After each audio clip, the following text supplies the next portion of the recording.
Hi, it's John with Vision Advisors, and welcome to another Selling Secrets of the Top 5%.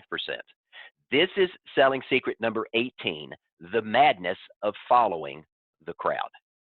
You know, if there was one secret that you could learn that could literally explode your income, I have a question. Would you like me to keep it a secret, or would you love for me to share that insight with you? Well, let me share with you an insight from one of the old school leadership, personal growth, and development gurus from a few years back, and that is Earl Nightingale. And here's what Earl Nightingale said about the madness of following the crowd. If you want to achieve success in any endeavor and have not an example to follow, look at what everyone else is doing and do the opposite, because the majority is always wrong. And notice what he said. If you want to achieve success in any endeavor and you don't have a knowledge yourself of what to do, what's his advice? Look at what all of your competitors are doing and do the opposite. Why?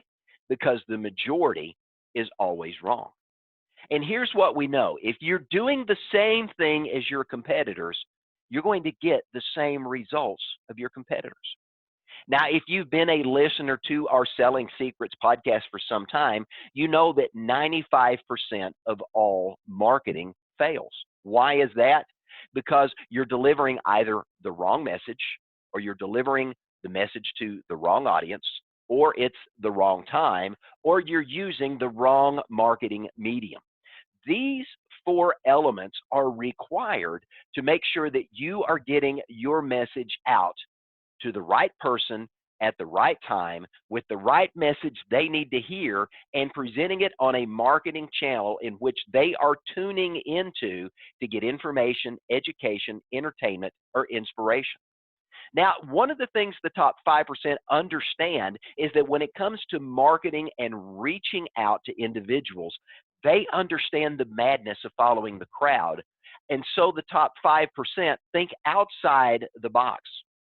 Now, when we look at marketing today, and when most individuals in the financial services industry turn to a marketing organization or an IMO, or they hire a third-party vendor to do that for them, most of the time it is what we call mass marketing. You're really trying to reach as many people as possible.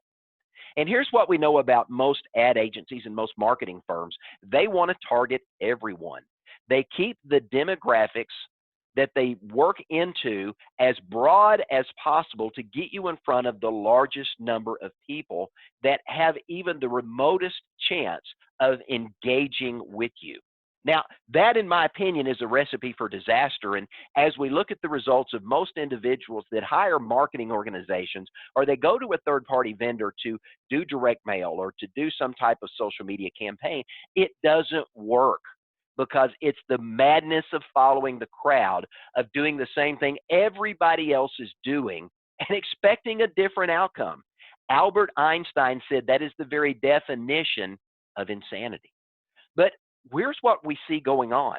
Most financial advisors are marketing to the ocean. They are going out and they are throwing their bait into the ocean, hoping that they're going to be near a coral reef or where the fish are congregating and having an opportunity to catch a bite. The top 5% understand that some of their best opportunities are working with the fish they've already caught and put in their own aquarium. And as a result of that, they target market their existing clients, their past clients, and they also, as a secondary element to that, go back to where they've had an opportunity to get a nibble but haven't caught, so they're fishing where they know the fish are biting. Now, rather than going to a broad audience like most financial advisors to do, the top 5% ask this question of themselves: why not micro-target instead? Why not really zero in on the individual or types of individuals that they want to uniquely connect and engage with in their practice, that allow them to stand out as authority figures and experts and be able to do something unique and different with them that sets them apart? So as a result of marketing to the masses and chasing the madness of the crowd, they engage in personal marketing campaigns. Now, let me give you an example of that I thought was a really powerful story that I had an opportunity to hear from a marketer by the name of Mike Capuzzi. Now, Mike is known for copy doodles. He is an amazing marketing genius, but Mark shared a story that happened to him that I thought was very powerful. And here's what he said. He says, my grandmother, who adored me, wrote to me weekly when I went off to college. And years later, I still have every one of the letters that she sent. Her letters arrived in my mailbox at my college every week without fail, each one of them in its own handwritten envelope. And as soon as I opened the mailbox and I saw that handwriting, I felt good.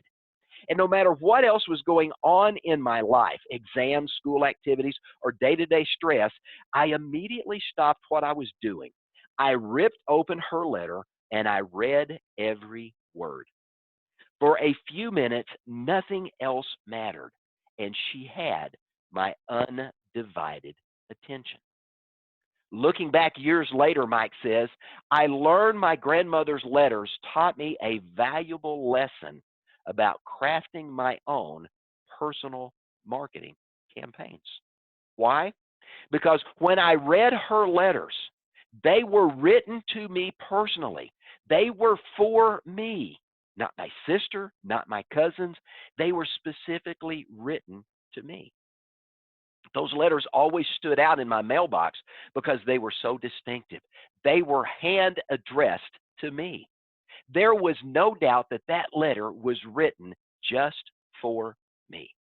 They had a me to you look and feel about them that created an instant emotional connection with my grandmother.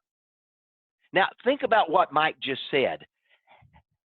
Those letters from his grandmother created an awareness in his mind of the power of a personal marketing campaign. Now, let me fast forward and share with you a similar idea that an individual in the furniture business did to engage in a personal marketing campaign. And then I want to bring this back and tie this into where it fits for you, the financial advisor listening to this podcast. Several years ago, I had an opportunity to move. Mike, again, is talking about an experience that he had. When I moved into a new home, I began to get all of the fan mail that you always get when you arrive in a new home. But one day, a letter stuck out in my mailbox, a real handwritten envelope that was sent to my wife and I from a local furniture salesman. It's very simple, friendly looking envelope stood out because it didn't come to resident. It wasn't computer typed. It wasn't run through some mail sorting scenario. It was a real handwritten letter with a real first class stamp addressed to me and my wife. I opened it up and inside I found a letter from a guy named Dave who had congratulated my wife and I on a purchase of our new home and invited me to come visit their furniture gallery, and included in the letter was a $100 savings coupon. It was short, it was sweet, and it was simple. And in a matter of a few days of receiving this letter, I went to visit Dave. When I walked in the store, I didn't go there to buy furniture, but I simply wanted to meet the man who took the time to write me a personal letter and congratulate me on my new home. As I walked in the door, salesman approached and I showed them the letter and I asked for Dave. They chuckled and took me back to meet this middle-aged man who was all smiles when I showed him the letter. And he immediately told me that I was the third recipient of that letter to come to see him that week. And I began to ask him some questions as a marketer, Mike says. And he said, here's what the gentleman told me. Dave said, I took it upon myself to create a personal marketing school, to use an old school approach to engaging people in a personal way. He created a marketing campaign and he hand wrote every envelope himself.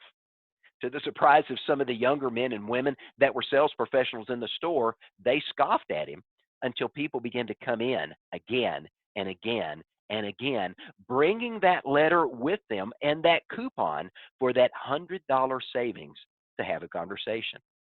Now, it's funny because Mike went on to say at the end of this, he didn't go in there looking for furniture, but he left having purchased several $1,000s of furniture, because who doesn't want new furniture in a new home? But here are some key points of the takeaway from Mike's interaction with Dave.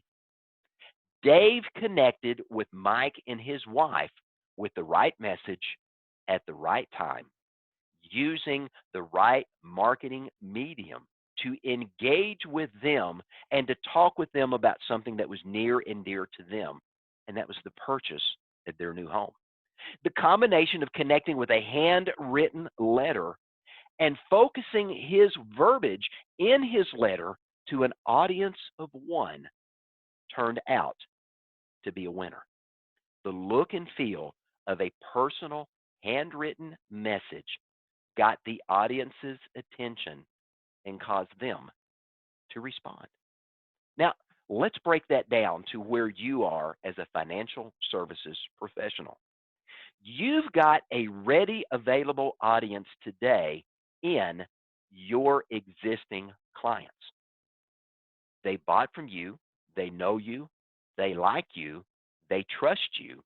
They have other financial needs, likely yet unsolved by you, and yet 80% of financial advisors never engage with their clients once they've sold them one time. Now, that's a foolish mistake, but not only are there other selling opportunities, but every one of those individuals has a center of influence. Individuals and family members just like themselves that have similar wants, needs, goals, objectives, and concerns that you can also solve if you can win over and gain their trust to begin to introduce you to their audience that they influence. A handwritten letter focusing on an audience of one as part of an overall engagement strategy for upsell, next sell, and referral engagement can be a powerful targeted strategy to make a difference in your practice. Now, let me share with you the steps in the process of using an audience of one marketing program. Step one is you've got to identify your avatar, that unique individual or subset of your client marketplace that you want to target. Now, if you go back and look at your current clients, you're probably going to find within that group of current clients, 20 to 25% of those that are your ideal customer. And if you could engage with more lookalike customers just like them, can you imagine the results in your practice? Well, here's an opportunity to make that happen by engaging in audience of one marketing. What if you had an opportunity to write to them and to speak to them about other opportunities that you solve and developing a marketing campaign about different issues that you know are likely a concern to them that maybe they don't know that you can help them with? Maybe you've got an opportunity to go back to some past clients that bought from you that you haven't engaged with in years, but now you've got an opportunity to go back and to re-engage with them. What about the prospects you spent money to get in front of, but at that time they said no, but are still a candidate for who you are and what you do? As you're thinking into who do I want to micro target, you're looking for someone in your group of connections who would be open to a one-on-one engagement, giving you an opportunity to build relationship, to take that relationship deeper, and to expand the conversation on a more personal and intimate level. Now, once you've identified who you want to target, the second step in that process is to build out your audience of one campaign. This is something that we help producers with here at Vision Advisors, and it's involving a multi-step process where you are touching your clients with multiple points, physically and digitally along the way. It's a me to you personal message where you are writing to an audience of one. In fact, one of the things that we encourage our producers to do as they're thinking into this strategy and we're helping them in this messaging is to put a picture of one of their ideal clients on the desk beside them as they're writing and write that message to that specific client, because that specific client represents other clients just like them to whom that very same message would resonate. Now you are writing specifically to them with your unique voice. It's not a mass media message, it's a one-on-one message where you are speaking personally and emotionally with that individual to engage them in a very intimate way. Now, out of this campaign, you want to have at least one personal handwritten note or postcard or letter. And the envelope needs to be handwritten too, with a real lick 'em stick 'em stamp on it, and not something you've run through stamps.com or some other postage machine. You want this to be a personal engagement. And each message in this campaign has a personal, intimate tone. And each message builds on the prior message to drive home something unique that you can do for them that nobody else can do. Now, this campaign can be multifaceted. Not only is it going to be direct mail, but you can also engage email, texting, phone calls, and social media messaging. Not posts to your Facebook and LinkedIn, but instant messenger, LinkedIn messaging, private messaging to those individuals, because this is personal engagement marketing. And the goal in all of this is to answer the client's question, what's in it for me? Why are you reaching out to me, and why should I engage back with you? This type of marketing campaign can uniquely answer that question. And when you do, you're no longer pursuing the madness of following the crowd.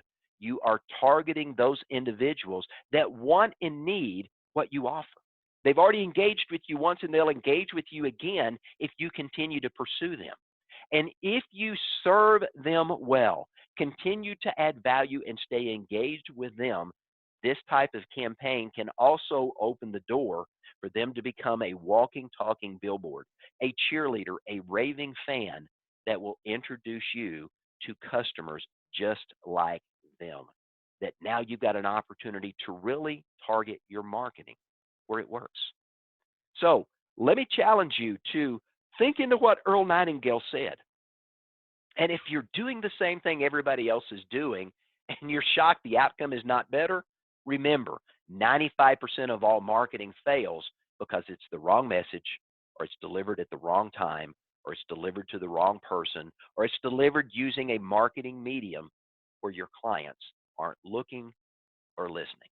Hey, this is an area of expertise that we can help you with. And if you want to engage in such a way in your practice that you move yourself out of the status quo and begin to transition into that top 5% status, you need to work with a marketing organization that understands that. That's what we do here at Vision Advisors every single day. We help you up-level the experience for you and the clients that you serve, taking the blinders off the opportunities that are already there in front of you you're not yet seeing, and raising the lid of your potential and your possibilities, allowing you to grow your results. If you're not happy with the money you're making, you're not getting in front of as many prospects and quality prospects as you'd like, and you want to transition yourself into that six-figure and seven-figure practice that the top 5% enjoy year in and year out, then you need to have a conversation with us here at Vision Advisors, 1-800-505-8489. Or go to our website, visionadvisorsinc.com. Scroll to the bottom of the homepage, and you'll see all of our business consultants listed there, and you can schedule a strategy call to have a conversation with one of our team members about how we can help you up-level your practice. I'm John Terry with Vision Advisors. Let me say thanks for joining us, and have a great day.